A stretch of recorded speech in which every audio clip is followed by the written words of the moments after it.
దేవుని నామానికి స్తోత్రములు. ఈ ఉదయకాల సమయంలో మీ అందరికీ కూడా నా హృదయపూర్వకమైనటువంటి వందనాలు తెలియజేస్తున్నానండి. గడిచిన మాసం అంతే కూడా దేవుడు మనకి క్షేమమును భద్రతనిచ్చి ఉన్నాడు. మరొక నూతనమైనటువంటి మాసములోనికి అనగా మరొక నూతనమైనటువంటి నెలలోనికి మనల్ని నడిపించి ఉన్నాడు. అయితే ఒక భక్తుడు అంటూ ఉన్నాడు, దేవుని మాట మీద ఆశ పెట్టుకొని ఉన్నాను అంటూ ఉన్నాడు. ఏమండి, గడిచిన నెలంతే కూడా దేవుడు నన్ను కాపాడి ఉన్నాడు కదా, మరొక నెలలోనికి నన్ను నడిపించాడు, ఆయుష్నిచ్చాడు, ఆరోగ్యమునిచ్చాడు, సజీవ సంఖ్యలో ఉంచాడు, మరొక నెలలోనికి కూడా నన్ను నడిపించాడు. ఈ నెలంతా కూడా నేను దేవుని మీద ఆశ పెట్టుకొని ఉన్నాను అంటూ ఉన్నాడు. దేవుని యొక్క వాక్యం సెలవిస్తా ఉంది కదా, 130వ కీర్తన 5వ వచనములో, యెహోవా కొరకు నేను కనిపెట్టుకొనుచున్నాను, నా ప్రాణము ఆయన కొరకు కనిపెట్టుకొనుచున్నది, ఆయన మాట మీద నేను ఆశ పెట్టుకొని ఉన్నాను. ఎంత అద్భుతమైనటువంటి మాట! దేవుని మాట విన్నటువంటి వారికి దేవుడు ఏది కూడా కొదవ చేయలేదు. గడిచిన మాసములో ఆ భక్తుడు అలా అనుభవించినాడు కాబట్టి మరొక మాసములో కూడా దేవుని యొక్క మాట మీదనే అయినా ఆశ పెట్టుకొని ఉండి ప్రార్థన చేస్తా ఉన్నాడు. దేవుని బిడ్డలారా, ఈ దినమున దేవుడు మీతో మాట్లాడుతూ ఉన్నాడు. మీరు కూడా దేవుని పైన ఆశ పెట్టుకోండి. 143వ కీర్తన 10వ వచనములో వాక్యం ఈ రీతిగా ఉంది, నీవే నా దేవుడవు, నీ చిత్తానుసారముగా ప్రవర్తించుటకు నాకు నేర్పుము, దయగల నీ ఆత్మ సమభూమి గల ప్రదేశమందు నన్ను నడిపించునుగాక. ఎంత అద్భుతమైనటువంటి మాటలు ఆ భక్తుడి నోట నుండి వస్తూ ఉన్నాయి. నీవే నా దేవుడవు, ఈ మాసమంతా కూడా నీ చిత్తానుసారంగా ప్రవర్తించుటకు నాకు నేర్పము, నీ దయగల నీ ఆత్మ సమభూమి గల ప్రదేశమందు నన్ను నడిపించునుగాక అంటూ ఉన్నాడు.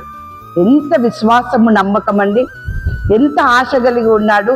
ఒడిదుడుకులో నా బ్రతుకును నడిపించకయా, సమభూమి గల ప్రదేశమందు నీవు నన్ను నడిపించుము, నా కష్టములో నష్టములో నీవు నాకు తోడుగా ఉండుము, నాకు విజయము దయచేయము అని చెప్పేసి నన్ను ప్రార్థన చేస్తూ 143వ కీర్తన 8వ వచనములో ఇలా అంటూ ఉన్నాడు, నీ యందు నేను నమ్మికయించి ఉన్నాను, ఉదయమున నీ కృపావార్తను నాకు వినిపింపుము, నీ వైపు నా మనసు నేను ఎత్తుకొని చున్నాను, నేను నడవవలసిన మార్గము నాకు తెలియజేయము.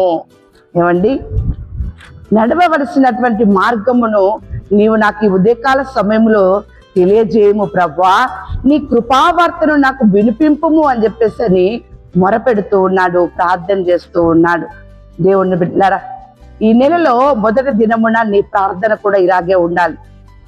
ఎప్పుడైతే నీ ప్రార్థన యెహోవా కొరకు నేను కనిపెట్టుకొనుచున్నాను, ఆశ కలిగి ఉన్నాను, నా ప్రవర్తన నేను ఎలా ప్రవర్తించాలో, నేను ఎలా నడవాలో నాకు నేర్పము అని చెప్పేసి నువ్వు దేవుని సన్నిధానములో నువ్వు ఎప్పుడైతే ప్రార్థన చేస్తావో నీ జీవితంలో దేవుడు కార్యం చేస్తాడు.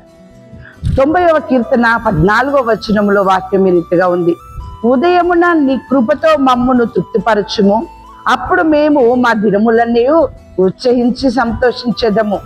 దేవుని కృపతో మమ్మల్ని తృప్తిపరచుము అంటూ ఉన్నాడు. దినములన్నీ ఈ మాసమంతా కూడా ఉత్సహించి మేము సంతోషించేదము అంటున్నాడు. ఎంత చక్కని ప్రార్థన దేవుని బిడ్డలారా! ఈరోజు మీరు అలాగే ప్రార్థన చేయండి. నీ చిత్తానుసారంగా ప్రవర్తించుట మాకు నేర్పమయ్యా అని చెప్పి ప్రార్థన చేయండి. అలాగునే దేవుని బిడ్డలారా, మా దినములన్నీ కూడా ఉత్సహించి సంతోషించేదము అని చెప్పేసి దేవుని యొక్క కృపతో మమ్మల్ని నింపు అని చెప్పి మీరు ప్రార్థన చేయండి. అదే విధంగా దేవుని బిడ్డలారా, మమ్మల్ని సంతోషపరచుము అని చెప్పేసి మీరు దేవుణ్ణి వేడుకొనండి. ఎలాంటి పరిస్థితులు మీకు వచ్చినా మీ ప్రార్థన ఆలకించు దేవుడు గనక మీ ప్రార్థనని ఆయన త్రోసివేయడు. వాక్యం సెలవిస్తా ఉంది కదా, 90వ కీర్తన 15వ వచనములో, నీవు మమ్మను శ్రమపరిచిన దినముల కొలది, మేము కీడును అనుభవించిన ఏండ్ల కొలది మమ్మును సంతోషపరచుము. శ్రమ అనుభవించావా, కీడు అనుభవించావా, కానీ ఈ మాసములో భక్తుడు అంటున్నాడు, మమ్మల్ని సంతోషపరచుము అని చెప్పేసాను. దేవుని బిడ్డలారా, నువ్వు ఆశపడి ఉన్నావు, ఆశపడిన ప్రాణాన్ని ఖచ్చితంగా ఆయన నెరవేరుస్తాడు.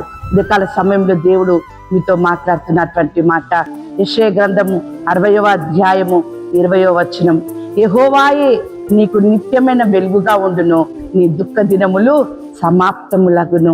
అవును దేవుని బిడ్డలారా, ఈ మాసము మొదటి దినం మొదలుకొని, ప్రారంభ దినం మొదలుకొని ముగింపు వరకు కూడా నీ దేవుడే నీకు నిత్యమైన వెలుగుగా ఉంటాడు.